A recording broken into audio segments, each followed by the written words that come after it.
Fitra indirizzata lill-Parlament, il-Kummissarju tal-Standards insista li l-emendi dwar id-dikjarazzjonijiet tal-assi jeliminaw l-obbligu li d-deputati jiddikjaraw proprjetà immobbli miżmuma mill-konjuġi tagħhom.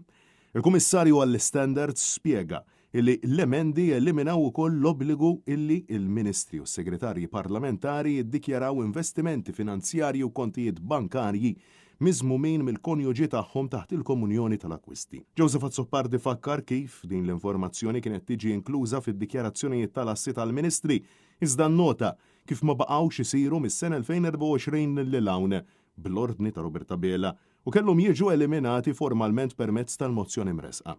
Il-Kummissarju għall-Standards fakkar kif fitra datata 6 ta' Jannar 2026 u qal lill-Prim Ministru li l-eliminazzjoni ta' din l-informazzjoni tirrappreżenta daqqa lura trasparenza pubblika u insista illi għadu tal-istess fema. Fl-ittra lill-Prim Ministru qal li l-eliminazzjoni tad-dikjarazzjonijiet tal-assi tal-Ministri hija daqqa trasparenza għaliex dawn id-dikjarazzjonijiet kienu jitqiegħdu fuq il-mejda tal-Kamra.